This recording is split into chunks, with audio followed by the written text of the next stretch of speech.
अस्सलाम वालेकुम नाज़रीन, प्रोग्राम दो टोक के साथ मैं हूं आपकी होस्ट शुमाइला नवाज। नाज़रीन, पाकिस्तान भर में दहशतगर्दी का खतरा जाहिर किया जा रहा है, जबकि कोयटा समेत बलूचिस्तान में दफ़ा 144 नाफिज कर दी गई है।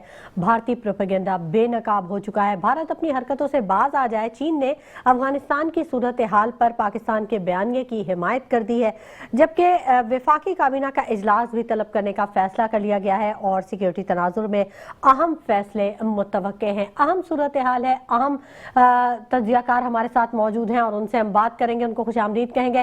अस्सलाम वालेकुम कर्नल असद महमूद साहब। वालेकुम अस्सलाम। कर्नल असद महमूद साहब ने हमें ज्वाइन कर लिया है, उनको बहुत खुश आमदीद कहेंगे। दिफाई तजियाकार है, जबकि सीनियर तजियाकार रेहान हाशमी साहब भी हमें ज्वाइन कर चुके हैं जूम पर, उनको भी खुश आमदीद कहेंगे। अस्सलाम वालेकुम रेहान हाशमी साहब। जी वालेकुम जी, बहुत शुक्रिया आप दोनों हजरात का कि आपने अपने कीमती वक्त में से हमारे प्रोग्राम के लिए वक्त निकाला। पहले मैं बात करना चाहूंगी कर्नल असद महमूद साहब से।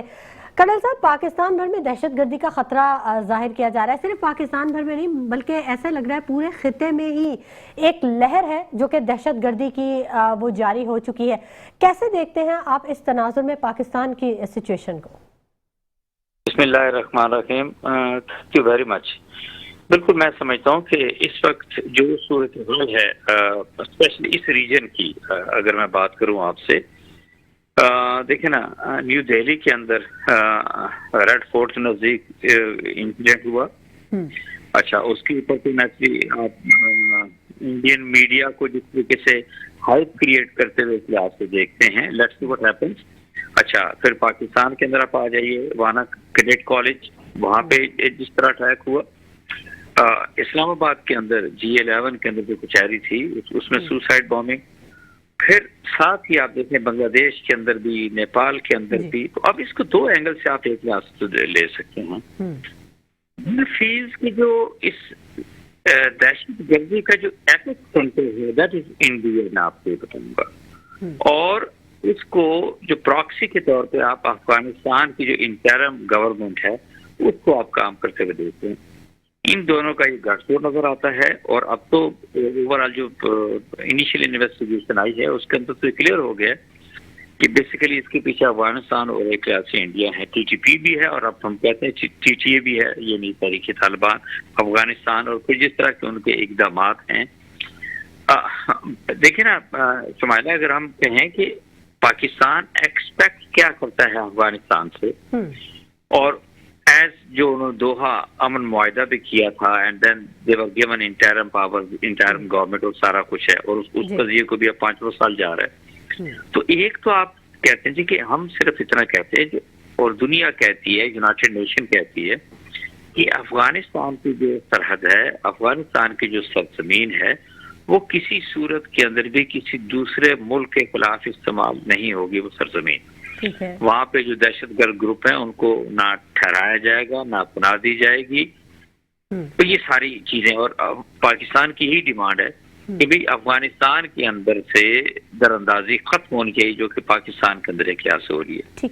और आप यही सारी चीजें जो है वो डिस्कस हुई हैं दोहा के अंदर। दोबारा जब पाकिस्तान की मीटिंग हुई अफगानिस्तान के इनसे, साथ ही आप लगे चले 2 दौर हुए तुर्की के अंदर, वहां पे भी इसी तरह का। और डेडलॉक किस तरफ से था? Not from Pakistan side, this was basically from the Afghan side. So you can make out कि उन सब को जो डिक्टेशन है वो TTA की तो नहीं है ना। डिक्टेशन तो वो ले रहे थे अपने मास्टर से, मास्टर्स में वो न्यू दिल्ली के अंदर एक लिहाज से बात हो। एक तो ये सिनेरियो है जो कि हमें एक लिहाज से नजर आता है। और डेफिनेटली पाकिस्तान ने उसको एड्रेस तो करना है। No, it's not like that कि जी ये सारा कुछ होता रहेगा, हम अपने आप को ब्लीड होते हुए देखते रहेंगे, अपने शहीदों के जनाजे, अपने प्यारों के जनाजे हम उठाते रहेंगे, और वो कहेंगे जी पूरी दुनिया के अंदर देखने बड़ी ज्यादती हो रही है, सारा कुछ। I think know the time has come. मेरा ख्याल है कि आपकी मुसल्लह फौज ने, स्पेशली फील्ड मार्शल ने जिस तरह का रोल प्ले किया, और अफगानिस्तान का इनके चेहरे पे बड़े, मैं आपसे बताऊं, बड़े खोल चढ़े हुए थे, और लोगों को उन्होंने ऐसा ताकुब दिया था कि ये तो बड़े मजलूम लोग हैं, इनके साथ ये ज्यादती होगी, वो होगी, 45 साल से ये दरबदर है। But practically talking they were the one, मतलब आप पाकिस्तान ने क्या कुछ नहीं किया उनको एक लिहाज से मुतमईन करने के लिए, अपीज करने के लिए, और उससे भी हटके कि भी मुज़ाकरात और किसी सूरत में भी हमने इनके साथ चल रहा है। बट सीधा रिजल्ट उनका क्या हुआ कि पता ये चला कि अंदर से कोई फर्क नहीं है तहरीक तालिबान पाकिस्तान के साथ अंदर और तहरीक तालिबान अफगानिस्तान का, ये दोनों बिल्कुल एक ही हैं। और BLA भी एक लिहाज से इनके साथ मिला हुआ है। BLA भी TTA की प्रोटेक्शन के अंदर ये सारी चीजें पाकिस्तान के अंदर करता हुआ नजर आ रहा है। तो एक तो मैं आपसे ये अर्ज करूंगा कि एक ये सिनेरियो जो आपको नजर आ रहा है, दूसरी तरफ आप देखें कि मे भी मिडिल ईस्ट की तरफ थोड़ा सा सिचुएशन आपको नॉर्मलाइज होती हुई नजर आए। अब यहाँ पर वो इंटरनेशनल एस्टैब्लिशमेंट आ जाती है कि जी ये सारे का सारा इस खित्ते को, जिसको कहते हैं कि इसको डिस्टर्ब करने की बात आती है, इनकी स्टेबिलिटी की बात आती है, इनकी प्रोग्रेस की बात आती है, इनकी ग्रोथ की बात आती है। तो उसके अंदर फिर नेचुरली आप देखें देन उसके पीछे कौन हो सकता है? उसके पीछे सर्टली आप इंडिया को देखते हैं, उसके पीछे आप इजराइल को देखते हैं, और उसके पीछे एक लिहाज से अमेरिका, इन तीनों का गठजोड़ एक लिहाज से नजर आता है। Certainly some extent western world को भी आप इनके साथ देखते हैं। तो आई थिंक के ये जितने भी ममालिक हैं इस रीजन के और उनके जो हुकूमतें हैं, उनके जो सरबराहान हैं, उनको बड़ा सीरियसली इन चीजों को देखने की, उनको गौर करने की जरूरत है और ये सोचें कि इन सारी चीजों को कैसे रिजॉल्व कर सकते हैं, कल इससे सिचुएशन कहीं ज्यादा खराब ना हो जाए। ठीक है, बिल्कुल। रेहान हाशमी साहब से भी बात कर लेते हैं, सीनियर तजियाकार हैं, साबिक MNA हैं। रेहान हाशमी साहब, आप भी हिस्सा रहे हैं हुकूमत का, बड़े करीब से आपने सारी चीज़ों को देखा और बड़ी गहरी नज़र रखते हैं आप मुल्क की सियासत पर और मुल्क की सूरत हाल पर। अब काबीना का इजलास बुलाने का भी फैसला कर लिया गया, हंगामी बुनियादों पर सिक्योरिटी सूरत हाल पर बातचीत की जाएगी। आप समझते हैं कि इतना काफ़ी है? बिस्मिल्लाहिर्रहमानिर्रहीम।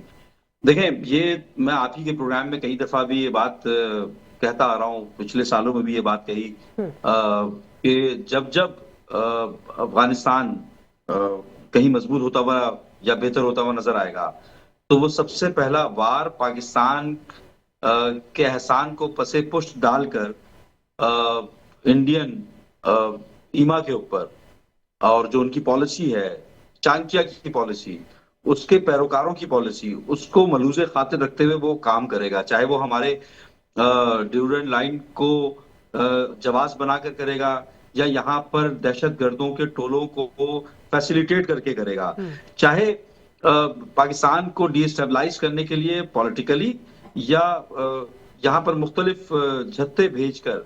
तो ये होता हुआ नजर भी आया है हमें चंद माह में और बहुत ही खुलकर सामने आ गई ये बात। सवाल ये पैदा होता है कि दोनों पड़ोस में सूरत हाल जिस तरह की रूनुमा हो गई और पाकिस्तान ने साबित कर दिया कि ताकत का तवाजुन किसी एक सिंगल हेजेमनी को नहीं है, सिंगल डोमिनेंस तो नहीं है यहाँ पर अब। और उसी बुनियाद पर पाकिस्तान के कारकर्दगी और पाकिस्तान की पावर, शो ऑफ पावर के बाद जिस तरह दुनिया के दीगर ममालिक ने मोतरफ भी हुए हैं और आप गाहे बगाए आप देखेंगे कि बैनुल अक़वामी लीडरान भी पाकिस्तान के उस प्रॉम्प्ट रिस्पांस का आर्म फोर्सेस को खराज तहसीन पेश करते हुए नजर आते हैं। तो आप क्या समझते हैं कि ये इंडिया के और हिंदुस्तान की पॉलिसी के ऊपर, उनकी हुकूमत के ऊपर सांप नहीं लौटते होंगे?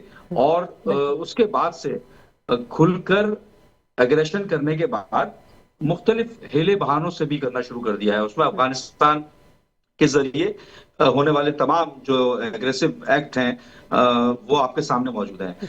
आने वाले दिनों में मुमकिना तौर पर ये प्रोवोक करेंगे मजीद चीजों को। उसमें चाहे वो आपके इंटरनली जो मुख्तलिफ ग्रुप्स हैं उसको मोबिलाइज करके करें, चाहे आपके अंदर मौजूद ऐसे लोग जो कि मोरली डिस्टेबलाइज करने की कोशिश कर रहे हैं। भाई एक डिमार्केशन होती है, वो पॉलिटिकल लिबादे के अंदर बैठकर आप पाकिस्तान की सालमियत का तो सौदा ना करें। आप अपने हकूक की बात कर सकते हैं, लेकिन जी रेहान हाशमी साहब, क्या वजूहात क्या है, क्या वजह है? मतलब इतनी एहसान फरामोशी क्यों? हमने 40-50 साल हमने पाला है, नस्लें इनकी यहाँ से जवान हुई हैं, 3-3, 4-4 नस्लें यहाँ पर रही हैं। और आप देखें कराची में आप कोई भी बाड़ा मार्केट उठा के देख लें, आप कहीं समामा चले जाएं, जमजमा चले जाएं, आप कोई भी जगह देख लें, वहाँ पे बाकायदा पूरी मार्केट है इन लोगों की, होल्ड है इन लोगों का। क्यों हम इस एहसान फरामोशी की वजह क्या है? पहले तो ये समझ लें कि आम लोगों को भी मालूम होना चाहिए कि चाहे वो अफगान ट्रांजिट ट्रेड के जरिए इनकी ट्रेड एक्टिविटीज को फैसिलिटेट करना हो, पाकिस्तान करता रहा, चाहे पाकिस्तान के अंदर मुख्तलिफ शहरों के अंदर बिजनेस हब में इनकी मौजूदगी हो और वहां पर खुलेआम बगैर किसी तफरीक के बिल्कुल। इनकी कारोबारी इंगेजमेंट्स हों, कोई रिस्ट्रिक्शंस नहीं, कुछ नहीं। तीसरी चीज ये तो कि खुला यहाँ मैदान पर मिला है इनको ना। रेजिडेंस का स्टेटस देना बावजूद इस बात के महसूरीन जो आज रेड क्रॉस में हैं, जो कि अफवाज पाकिस्तान के साथ मुक्ति बाहिनियों के खिलाफ लड़े, उनके बजाय हमने ऑप्ट किया कि हम अपने इन भाइयों को जो कि जंग के अफेक्टीज हैं उनको पनाह दें। ये तमाम चीजें क्या मतलब भुलाई जा सकती हैं, लेकिन शायद ये ज्यादा एहसान फरामोशी की बेहद मतलब जो मिसाल है वो कायम हुई है और इसमें यकीनी तौर पर हिंदुस्तान की मौजूदगी और उनकी पॉलिसी का हिस्सा है कि your immediate neighbour can not be your friend, और वो करके भी दिखा रहे हैं इसको। और अर्थशास्त्र जिसके पैरोकार हैं वो, जिसको अपनी पॉलिटिकल गाइडलाइन के तौर पर लेकर चलते हैं, उसमें वाज़े तौर पर उसकी पॉलिसीज को अमल दरामद कर रहे हैं। और आप देखें, हमें तो आज मुतालबा कर लेना चाहिए कि भाई हैदराबाद के ऊपर जारहाना कब्जा हो, हैदराबाद दक्कन की बात कर रहा हूँ, चाहे वो जूनागढ़ के ऊपर जारहाना कब्जा हो, और बशमूल कश्मीर जो आज तक मामला चल रहे हैं वो तो हम देखते हैं। ये वो तमाम चीजें जिसपे हमें मेरा ख्याल है बिन कौम स्टैंड ले लेना चाहिए। और अफगानिस्तान का मामला और वहां से मुख्तलिफ ग्रुप्स या दहशतगर्दों की टोलियों की सूरत में पाकिस्तान के अंदर मुख्तलिफ मुकामात के अंदर दहशतगर्दी की कार्रवाइयों को प्रमोट करना या वहां पर जानो माल का तहफ़्फ़ुज़ फराहम करने के हवाले से मेरे ख्याल है पूरी कौम को इसके ऊपर एक जुबान हम आवाज होना बहुत जरूरी है। और ये तो बात वाज़े हो गई कि ये तमाम चीजें हो रही हैं और मजीद मुमकिन तौर पर आगे बढ़कर तेजी में भी आएंगी। बिल्कुल बिल्कुल तेजी में आ रही है। और ये और इस तरह के रेहान हाशमी साहब कई हमने वाकयात देखे जब पाकिस्तान इवन के जब मैच भी पाकिस्तान जीता अफगानिस्तान से, तो हमने यहाँ सोराब गोट में हमने वाकया देखा और बड़ी वीडियोस भी उसकी वायरल हुई। तो अभी तक ये समझ में नहीं आया कि क्या वजह क्या है इस तमाम सूरत हाल की, कि इतना दिलों में बॉक्स क्यों है। कर्नल साहब से बात कर लेते हैं। कर्नल असद साहब बताइएगा, इतना खुला मैदान देके, इतना बढ़ के वेलकम करके हमें क्या मिला, हमने क्या क्या हासिल किया? मतलब हमारी मईशत से लेके हमारी सारी चीजें इससे इन्फेक्टेड हो गई हैं। ज्यादा बेहतर था कि हम रिस्ट्रिक्ट रखते इन लोगों को। बिल्कुल, मैं आपसे मुत्तफिक हूँ। जब ये 1978 में जब रशियन इन्वेजन वहाँ पर हुआ और उस वक्त की हुकूमत ने ये डिसाइड किया कि नहीं, ये जो अफगान मुहाजिरीन हैं ये पाकिस्तान आएंगे, हमने जिसको कहते हैं कि सरहदें भी खोल दी, दिल के और दिमाग के दरवाजे भी इनके लिए खोल दिए कि नहीं, ये समझो कि ये इनका अपना मुल्क है। और I think that was the work decision के बजाय इसके कि आप इनको पनाहगज़ीनों के कैंप तक महदूद रखते, आपने अनफॉर्चुनेटली उस वक्त की हुकूमत ने पूरे मुल्क के तूल अर्ज के अंदर इनको चला दिया। That was the most unfortunate part of उसे। देखिए ना, पाकिस्तान के अलावा 4-5 और भी मुल्क हैं जो कि अफगानिस्तान के पड़ोसी हैं, तो उस तरफ तो नहीं गए अफगान, इसी तरफ एक लिहाज से आए और उनके साथ उनका भी कोई प्रॉब्लम नहीं, सिवाय जो छोटा मोटा मसला एक लिहाज से उनका ईरान के साथ रहता है, ऐसा कुछ भी नहीं है। तो एक तो ये मैं समझता हूँ कि हमारी सबसे पहली वो हुकूमत जब ये सारा सिलसिला हुआ अफगान मुहाजिरीन के साथ, तो बेसिक गलती जिसको कहते हैं और इंतहाई मैं समझता हूँ कि बहुत ही ज्यादा। कर्नल साहब, काफी केसेस सामने आए कि जब पाकिस्तान के पासपोर्ट पे कोई अरेस्ट हुआ इंटरनेशनली, तो पता ये चला कि वो अफगान है, अफगानिस्तान से उसका ताल्लुक है, लेकिन नेशनैलिटी पाकिस्तान की लेके पाकिस्तान के पासपोर्ट पे वो बाहर गया और फिर वहाँ पे कोई भी क्रिमिनल एक्टिविटी में हिस्सा लेने के बाद वो पाकिस्तान के नाम बदनाम हो गया। पाकिस्तान बिल्कुल आई एग्री विद यू। और मैं समझता हूँ कि हमारे यहाँ भी जो फील्ड इदारे हैं उनके अंदर जिस तरह के लोग, स्पेशली मैं आपसे कहूँ कि नादरा के अंदर या फिर इवन पासपोर्ट ऑफिस के अंदर जिस तरह का उन्होंने ये घरौने जराइम पे इर्तिकाब किया, लोगों को CNIC बना के दिए, पाकिस्तानी पासपोर्ट बना के दिए, यानी ये मलबा भी अभी जो मौजूदा हुकूमत है इसको एक तरह से खत्म कर रही है। But that was the reason. और एक आपने ना हल्का सा तस्करा किया अफगानिस्तान की क्रिकेट टीम का भी। आप कभी नोट कीजिएगा कि when non cricket team is playing with India तो वो ऐसा लगता है कि बिल्कुल भीगी बिल्ली बने हुए, किसी तरह का कोई रिस्पॉन्स, एटीट्यूड को कोई चीज नजर नहीं आती। The moment they come out in the field against Pakistan cricket team तो ऐसा लगता है उनके चेहरे से आप एक नखवत, एक या से एक इस तरह का डोंट टेक इट। और जिनको आप अपने मुल्क के अंदर नर्चर किया, आपने उनको जगह दी, आपने उनको अपने अंदर ऐसे सर हमने उन्हें ट्रेन किया है। जी बिल्कुल ऐसा हमारे प्लेयर्स ने जाके उन्हें ट्रेन किया है। तो मैं इसके एक चीज ये आप कह सकते हैं, हम भी जब छोटे थे सुनते चले आते थे कि भाई जिसके साथ आप नेकी करने उसके शर से डरना चाहिए, तो उस टाइम समझ नहीं आती थी कि सब कुछ क्यों हो रहा है। हाँ। लेकिन कि नो जो कुछ अब होते हुए देखा और जिस तरीके से अफगान इंटरिम गवर्नमेंट को टीटीए और पीपीपी दोनों एक ही हैं और उसके साथ बीएलए को फिर टीटीए का जो गवर्नमेंट है उनका एटीट्यूड और एक जिसको कहते हैं एक ब्लेजरेंट किस्म का एटीट्यूड, एक ऐसा जिसके मतलब it's not reasonable thing which they are saying. और ये सारी चीजें आपको फील होता है कि नहीं आपने ना ओवरऑल बड़ी गलती की कि उनको अपने मुल्क के अंदर इस तरीके से इन्वॉल्व करके मुल्क की तूलो और उसके अंदर फैला के आपने अपनी तो बहुत ही ज्यादा मैं समझता हूँ कि ज्यादती की। सर अब इस गलती को कैसे ठीक किया जा सकता है और कितना टाइम फ्रेम आप देंगे इसको प्रॉपर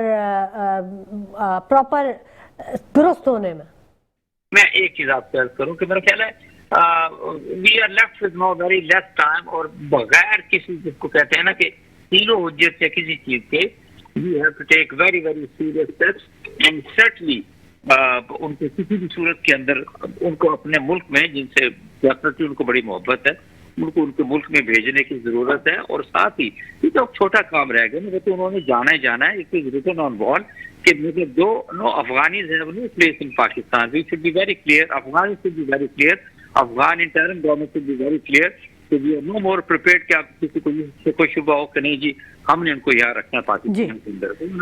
ये तो अलग हो गया ना। ठीक है। अब टाइम आ गया है कि ये जो उनकी जिसको कहते हैं ना सेफ हेवन्स वहां पर बनी, आप देखते हैं जी कि उनको हर तरह की नर्सरीज मौजूद हैं, ट्रेनिंग सेंटर्स मौजूद हैं, उनको वेपन्स दिए जाते हैं, उनको ट्रेनिंग दी जाती है, उनकी प्लानिंग की जाती है, कराई जाती है कि आपने ऑपरेट करना है पाकिस्तान में।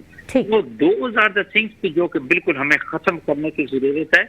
और मैं समझता हूँ कि जो इस वक्त मौजूदा हुकूमत और स्पेशली मैं आपको बताऊँ कि आर्म फोर्सेज और उनकी थिंकिंग है that is something very clear कि जी अब वो उस चीज का भी बातचीत की भी बात करें वो टाइम अब गुजर चुका है। They are not the one, they are only one language कि जी आपने इनसे कुव्वत के साथ बात करनी है। ठीक है, ठीक है, अपने साथ वेपन के साथ ही बात करनी जो कि सबसे बेहतर ये सही। ठीक है, ठीक है। बहुत शुक्रिया कर्नल असद महमूद साहब कि आपने अपने कीमती वक्त में से हमारे शो के लिए वक्त निकाला, आपका बहुत शुक्रिया। रेहान हाशमी साहब, बात आपने भी सुनी कर्नल असद महमूद साहब की और आप भी यकीनन एग्री करेंगे इन तमाम पॉइंट्स पर। आपकी नज़र में कोई ऐसा हल हो फौरी वापसी के लिए, कोई इकदाम जो हुकूमत को मशवरा देना चाहें आप? देखिए वैसे तो अमली तौर पर इकदाम शुरू कर दिए गए हैं, उसमें मजबूत पॉलिसी और कंसिस्टेंट पॉलिसी पर अमल दरामद करना बहुत जरूरी है। नादरा के डाटा की रिफॉर्मेशन और उस डाटा का दोबारा क्रिटिकल एनालिसिस बहुत जरूरी है। फिर जो इलाकाई पुलिस की सतह के ऊपर मेरा ख्याल है कि इसको मैसेज नीचे तक जाए और एक SOP बहुत ही वाज़ेह तौर पर उसकी इम्प्लीमेंटेशन की तरफ बात हो कि अगर कोई किराएदार भी आता है तो उसको फिर नाफिजुल अमल करें कि वो कौन है, कहाँ से आया है और उसका ताल्लुक कहाँ से है, उसका डाटा मुताल्लिका थाने को पहुंचाया गया है या नहीं पहुंचाया गया है। फिर नेशनल एक्शन प्लान आपको याद होगा एक बना था और नेशनल एक्शन प्लान के अंदर बहुत सारी ऐसे नुकात रखे गए थे कि जो कि टेररिज्म के लिए डिटरेंस थे, उसको रिड्यूस करने के लिए उसके ऊपर इम्प्लीमेंटेशन करना बहुत जरूरी था। मुख्तलिफ लिबादे में आ जाते हैं ये लोग, कभी मजहब के लिबादे में, कभी सियासी लिबादे में, तो मेरा ख्याल है कि बहुत ही वाज़ेह तौर पर पैगाम देना चाहिए और उसके ऊपर इम्प्लीमेंटेशन होनी चाहिए और सस्टेनेबिलिटी होनी चाहिए ठीक पॉलिसीज है। की। और उस पॉलिसी की कोई वायलेशन अगर कोई सरकारी एहलकार भी करे तो उसके खिलाफ भी कोई जीरो टॉलरेंस होनी चाहिए। ठीक है, ठीक है, बहुत शुक्रिया रेहान हाशमी साहब, आपने अपने कीमती वक्त में से हमारे प्रोग्राम के लिए वक्त निकाला, आपका शुक्रिया। नाज़रीन, गुफ्तगू का सिलसिला जारी रहेगा और बात ज़रूर करेंगे कि कराची में जो सूरत हाल है, कराची के जो मसाइल हैं, वो बात किए बगैर तो हमारा प्रोग्राम ही मुकम्मल नहीं होगा। लेकिन वक्त हो गया एक छोटे से ब्रेक का, हमारे साथ रहिएगा। वेलकम बैक नाज़रीन, गुफ्तगू के सिलसिले को हम आगे बढ़ाएंगे और बात करेंगे शहर कायद के हवाले से। शहर कायद जिसका कोई शायद पुरसाने हाल नहीं, अफसोसनाक वाक़या मनोड़ा में हुआ जहाँ पर 5 अफराद डूब गए। डंपर माफिया को खुली छूट मिली हुई है। एक और जिंदगी का चिराग गुल हो चुका है, जबकि केपीटी पुल ट्रैफिक के लिए बंद कर दिया गया है, तामीरात जारी हैं और कराची वालों को सिर्फ मुश्किलात का ही सामना क्यों रहता है, इस पर ज़रूर बात करेंगे। यूनिवर्सिटी रोड की बंदिश है, आवाम परेशान है, ये तमाम टॉपिक्स जिन पर गुफ्तगू करने के लिए हमारे साथ टेलीफोन कॉल पर मौजूद हैं MPA पीपल्स पार्टी लियाकत आस्कानी साहब ने हमें ज्वाइन कर लिया है और MKM से सीनियर रहनुमा अब्दुल वसीम साहब हमारे साथ मौजूद हैं MKM पाकिस्तान से। पहले मैं बात करना चाहूँगी लियाकत आस्कानी साहब आपसे। अस्सलाम वालेकुम। वालेकुम सलाम। लियाकत आस्कानी साहब, शहर कायद का कोई पुरसाने हाल है या नहीं है? अभी आपके ही हल्के में एक बड़ा अफसोसनाक वाक़या हुआ, मनोड़ा में जो कश्ती का वाक़या हुआ और 5 अफराद जो डूब गए थे, मेरा ख्याल है 2 को बचा लिया गया है उसमें से। देखिए जी, सबसे पहले मैं जो गमजमा ज़्यादा ख़ानदान है उनके साथ इज़हार हमदर्दी करते हैं और ये बहुत बड़ा नुकसान है। मेडिकल के तालिब इल्म थे जो पिकनिक पर गए थे, तकरीबन 150 से ज़ायद लोग थे और कुछ लोग अलग चले गए और इतलात के मुताबिक के एक तालिब इल्म पहले वो डूबा, फिर दूसरा गया, तीसरा, इस तरह के 5 लोग एक दूसरे को बचाने की खातिर समंदर में चले गए। हाँ, तो ये इस तरह है कि इसमें वार्निंग तो पहले से उधर मौजूद लोग देते हैं कि आप यहाँ से आगे नहीं जा सकते, लेकिन आपको पता है पानी है, समंदर है, जितना दूर जो भी जाता है तो उस तरह के नुकसान तो होते हैं। वहाँ पर लाइफ गार्ड भी मौजूद थे जिन्होंने 2 लोगों को बचा लिया और अफसोस के साथ तीन डेड बॉडियाँ वहाँ से निकली। तो इसके हवाले से शहरियों को भी गहरे समंदर में जाने से इज्तनाब करना चाहिए। ऐसा नहीं है कि सारी चीजें आप हुकूमत पर डाल देते हैं और इसमें अपनी भी जिम्मेदारी है। अगर मुझे तैरना नहीं आता, मैं बड़े पानी में अगर कूद जाऊंगा, लाजमी बात है पीछे लोग आएंगे, तब तक 5 से 10 मिनट में इंसान का सांस बंद हो जाए तो मेरे ख्याल में उसको दोबारा बच नहीं सकता। तो इसी तरह वहाँ पर हुआ है और बड़ा अफसोसनाक वाकया है और इसके लिए जो खानदान है उसके साथ हम इज़हार हमदर्दी करते हैं और सिंध हुकूमत ने भी बयान जारी की है, रेजोल्यूशन जारी की है।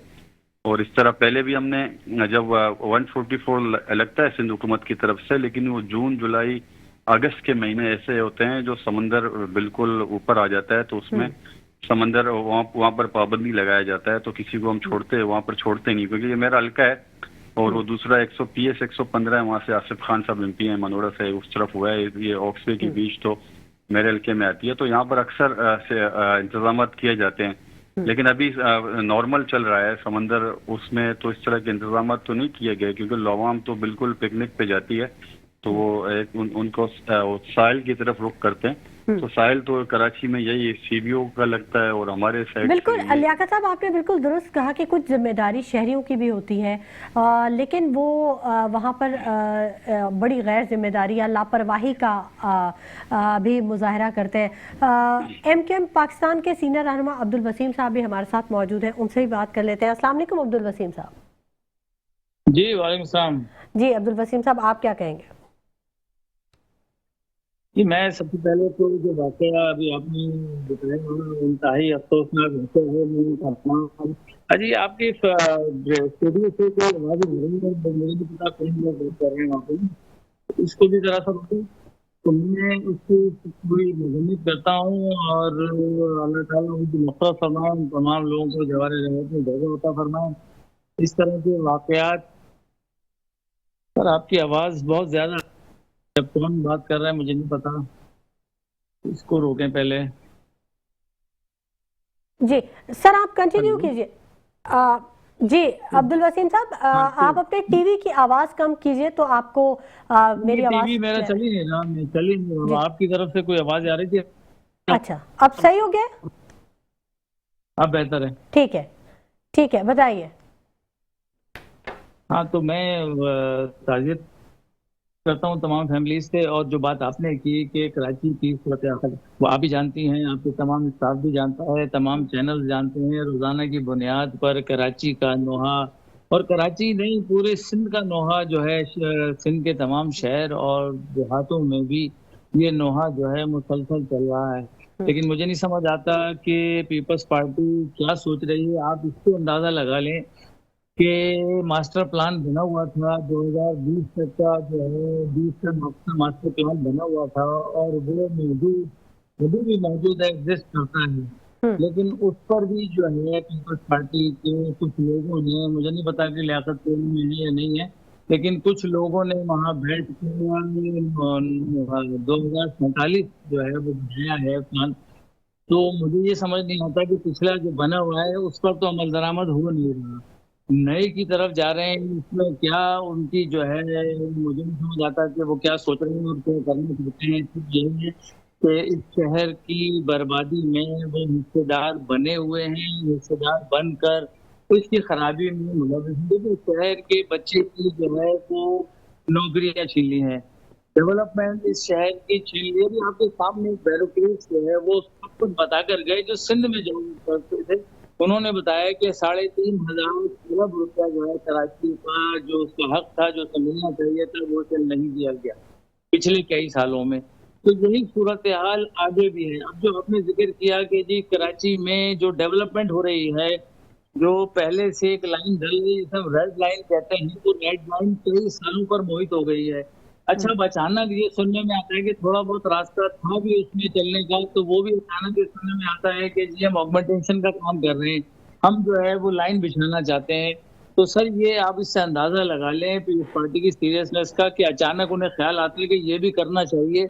तो वो पब्लिक की बजाय बेहतरी के लिए, आसानी के लिए जो है वो जिस तरह वहाँ काम कर रहे हैं, अब ये कई और साल इसमें लग जाएंगे जिस तरह काम कर रहे हैं। इसी तरह के करीमाबाद पुल की आप ले लो, तो करीमाबाद पुल के नीचे से जो है वो मुझे नहीं समझ आया कि कौन से इंजीनियर और कौन से मैकेनिक और किससे जो है वो ठेकेदार से जो बात की, किसने जो है ये प्लान बनाया कि जी अंडरपास बनाया जाए और उसको उसके नीचे से, जबकि वहाँ कोई जरूरत थी नहीं।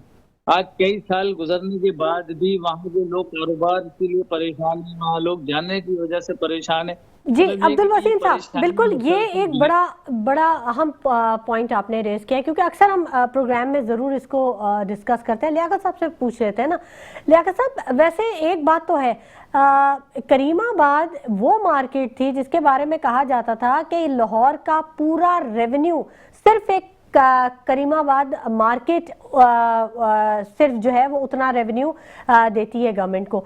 अब वहां पे सूरत हाल यह है कि करोड़ों की दुकानें जो हैं वो कोड़ियों के मोल हो गई हैं, लोग अपना कारोबार बंद कर रहे हैं, वहाँ के फ्लैट्स जो है, मतलब पूरा इलाका तबाह बर्बाद हो चुका है। तो इस पर कुछ फरमाइएगा कि ये क्या प्लान क्या है? जी, जहाँ पर ज़रूरत थी अंडर पासिस की, सिंध गवर्नमेंट ने, पाकिस्तान पीपल्स पार्टी ने ज़रूरी समझा वहाँ पर अंडर पास बनाए जा रहे हैं। लाजमी बात है, कहीं पर कुछ काम होता है तो लोगों को मुश्किलात होती हैं, और ऐसा नहीं है कि हम काम नहीं कर रहे हैं। पूरे कराची में हर जगह पर काम चल रहे हैं, हर जगह पर काम हो रहे हैं। और आप देख सकते हैं यहाँ पर ये ऑक्सबे की तरफ आज जो वाकया हुआ है, ये बारीपुर से ऑक्सबे का रोड आप देख लें, ये अभी 3-4 कता कलामी की बड़ी माजरत लियाकत साहब, आपने कहा कि जहां पर ज़रूरत होती है आवाम के लिए सहूलत मुहैया करते हैं आप। अब मैं बार बार जिक्र करती हूँ, अक्सर प्रोग्राम में मैंने बात की कि सोराब गोट का एक वहाँ पे कट हुआ करता था, बाड़ा मार्केट के बिल्कुल सामने वहाँ पे एक राउंड अबाउट था, उसे ख़त्म करके 4 किलोमीटर आगे से कट दिया। वो भी अंडरपास टाइप है छोटा सा, जहाँ पर बिल्कुल अंधेरा होता है और बारिश हो या मौसम ख़राब हो तो वहाँ पानी भर जाता है। यानी आवाम के लिए कहीं कोई रिलीफ है? लियाकत साहब, आप कैसे कह रहे हैं कि आवाम को रिलीफ पहुँचाने के लिए काम हो रहा है? देखें ये आप लियारी एक्सप्रेसवे से अगर हम नीचे उतरते थे, कभी अक्सर आप भी जाते होंगे उस रोड पे, हम भी जाते, जी जी। तो अक्सर ये रोड लियारी एक्सप्रेसवे तक जाम होता था। तो इसलिए तो सर वहां पे ट्रैफिक ब्रिज प्लान बनाए ना, वहां पे मुड़ने के लिए ब्रिज बना दे, टर्निंग बना दे, मतलब वहां कुछ तो होगी। अब इंसान हैदराबाद तक जाए और फिर वहां से टर्न लेके आए। नहीं, आपकी तजवीज पर हम बात करेंगे, लेकिन वो उस टाइम सर ये तो आपको खुद देखना चाहिए ना। ये सारा जाम होता था। अभी जाम हम तो काम कर रहे हैं, हम अंडर पासेस बना रहे हैं। आप कहते हैं इसकी जरूरत नहीं थी। अगर वहां पर ब्रिज बनाए, आप अभी कहोगे उसकी जरूरत नहीं है। सर आप जो जरूरी चीजें हैं पहले हम उस पर काम कर रहे हैं। अभी आप देखिए करीमाबाद में अंडर पासेस बना रहे हैं, हमारे भाई कहते हैं वो उधर जरूरत नहीं थी, क्यों बना रहे हैं। अभी यहीं पर भी कल तो मुकर्ररा वक्त में कंप्लीट तो करें ना लियाकत साहब। मुकर्ररा वक्त 1-2 साल का टाइम है, तो 2 साल में उसको करके उसको पाए तकमील तक पहुंचा दें। 2 साल का वक्त अगर 6 साल तक पहुंचेगा तो वो तो पूरा इलाका तबाह हो गया, आपको कारोबार तबाह हो गया। इस साल जो एडीपी बुक में जो नई स्कीमें नहीं रखी गई, इसलिए नहीं रखी गई कि पुरानी जो स्कीम है उसको जल्द से जल्द मुकम्मल किया अच्छा, आपने अपने हल्के में बड़ा काम करवाया है लियाकत साहब, और बड़ा अच्छा काम करवाया है।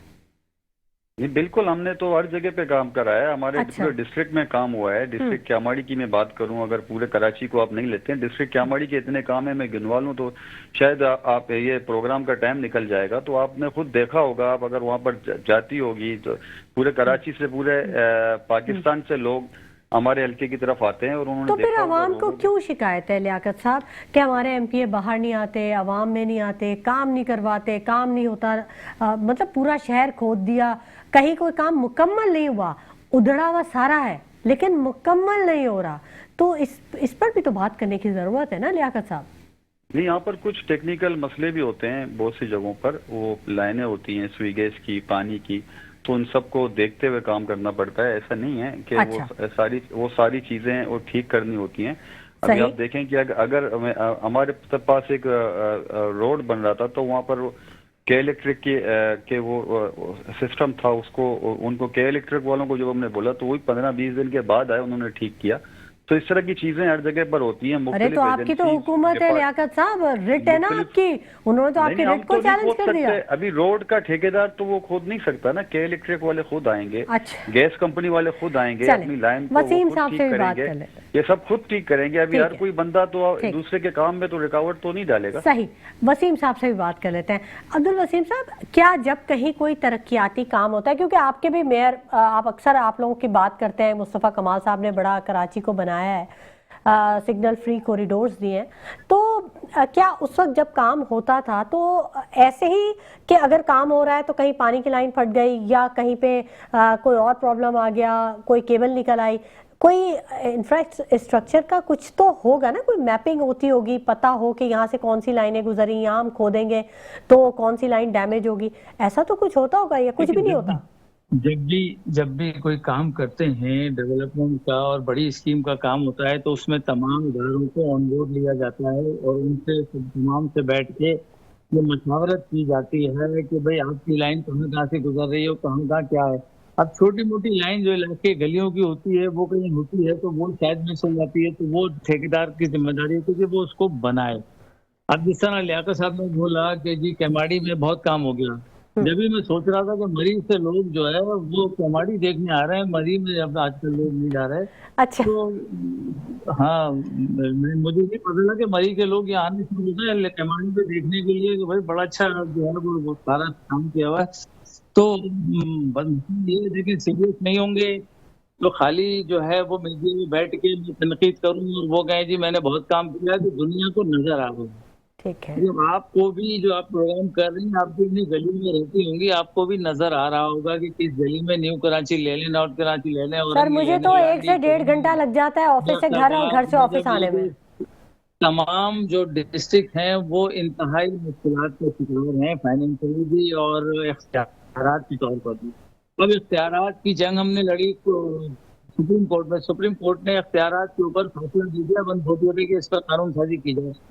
आज तक जो है वो पीएस पार्टी ये कहती है कि वो पुरानी सही पर थोड़ी, सुप्रीम कोर्ट ने फैसला दे दिया। तो अब थोड़ा ख्याल जब ये हो कि जी सुप्रीम कोर्ट का भी अगर आप फैसला ना माने और उस पर कानून साजी ना करें फिर उसके बाद बच्चा गया किसी इंसान के पास कि जी वो जो है वो एहतजाज के लिए निकले और वो रोडों पर खड़े होकर एहतजाज करे। ठीक। तो वो ये वाली पोजीशन इस वक्त आ गई है कि लोग अब रोडों पर निकलने के लिए तैयार हैं, बस उन्हें मौका चाहिए। हम्म। तो उस वक्त आने से पहले ये मेरे भाई हैं लियाकत अस्तानी और मेरे साथ होते हैं, लेकिन ये कि ये खुद भी जानते हैं, मुझे पता है कि इन्हें भी बहुत कुछ पता होगा, लेकिन बोलेंगे नहीं इसलिए कि इस पार्टी के कारकुन हैं तो उसी अंदाज से बात करेंगे। तो सच यही है कि शहर में काम नहीं हो रहा है, शहर के मसाइल बढ़ते चले जा रहे हैं, शहर जो है खंडर की शक्ल पेश करता चला जा रहा है और सारी दुनिया चीख रही है इस पर कि जी करप्शन हो रही है और कितनी करप्शन हो रही है, किस हद तक हो रही है, ये सब भी आपके इल्म में है। तो इसको रोकेगा कौन? मतलब फिर जब आमिर कोई आ जाता है और वो सारी चीजों को इन्वॉल्व होता है तो फिर सियासतदान जो है वो सियासी बातें अच्छा। करने लगते हैं और जब खुद का टाइम आता है चले, बनाने का, वक्त करने अब का, कम रह गया है तो उसमें जो है वो सारे लियाकत लोग जो साहब से ही बात है, कर लेते हैं। हमारी जिम्मेदारी। ठीक है, ठीक है, वक्त अब बिल्कुल मुख्तसर रह गया। लियाकत अस्तानी साहब, आप कुछ बात करना चाहेंगे, जवाब देना चाहेंगे आप?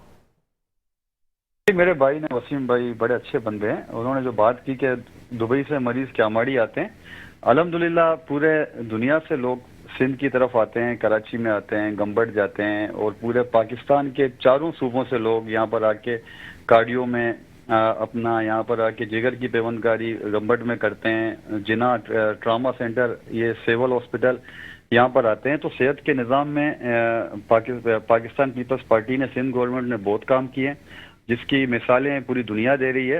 ऐसा नहीं है अभी इनका काम, वसीम भाई का काम ही अपोजिशन है, उसको अपोजिशन ही करना है। हम तो नहीं कहते, हम तो ये नहीं कहते कि आप वफाक में आप वहाँ पर हुकूमत में मौजूद है तो आप लोगों ने कराची के लिए कौन से तरक्याती काम लाए, कराची के लिए कौन सा पैकेज लाया, और जो वहाँ पर बजट पास हुआ तो उसमें कौन से आपने तरामीम पेश की, जो कैबिनेट में आपने कितने फंड कराची के लिए मांगे और क्या आप लाए, कौन सा मेगा स्कीम आप लाए। मैं तो K4 इतने सालों से कराची के लिए चल रहा है, वो पैसे आज तक वफाक से हम नहीं ला सके, जो सिंध गवर्नमेंट हर साल अपने पैसे दे रही है। हम चाह रहे हैं कि जल्द से जल्द K4 मुकम्मल हो जाए और district central, district Keamari, district west, जो कराची के मुख्तलिफ डिस्ट्रिक्टों में कोरंगी में पानी हम पहुंचाएं। तो उसके लिए इनको देखें, अभी साथ बैठकर काम करना चाहिए, ऐसा नहीं है तनकीद, बिल्कुल साथ बैठ के काम करना चाहिए, तनकीद बराए तनकीद नहीं होनी चाहिए। अगर मास्टर प्लान की बात करते हो तो तमाम पार्टियों को अपना आकर बैठना चाहिए और जो मुश्किलात हैं, अगर सिंध गवर्नमेंट को अगर फंड्स की मुश्किलात हैं, आप अगर कह रहे हो कि करप्शन हो रही है तो करप्शन आप देखें, बात करना तो इजी है, किसी पे इल्जाम लगाना। सर, प्रोग्राम का वक्त अब खत्म हो गया। बहुत शुक्रिया लियाकत अस्तानी साहब के, आपने हमें वक्त दिया। बहुत शुक्रिया अब्दुल वसीम साहब के, आपने हमें वक्त दिया। बहुत शुक्रिया कर्नल असद महमूद साहब आपका, और रेहान हाशमी साहब आपका भी बहुत शुक्रिया। नाज़रीन, हर चीज़ की जिम्मेदारी हुकूमत पर डाल देना भी दुरुस्त नहीं है। कुछ शहरियों की भी जिम्मेदारी है जो लापरवाही करते हैं तो वो फिर नुकसान भी उठाते हैं, और बहुत ज़रूरी है कि हर शख्स अपना हिस्से का किरदार अदा करे। इसी के साथ शुमाइला नवाज़ को इजाज़त दीजिए। अपना बहुत ख्याल रखिएगा। अल्लाह ने के बाद।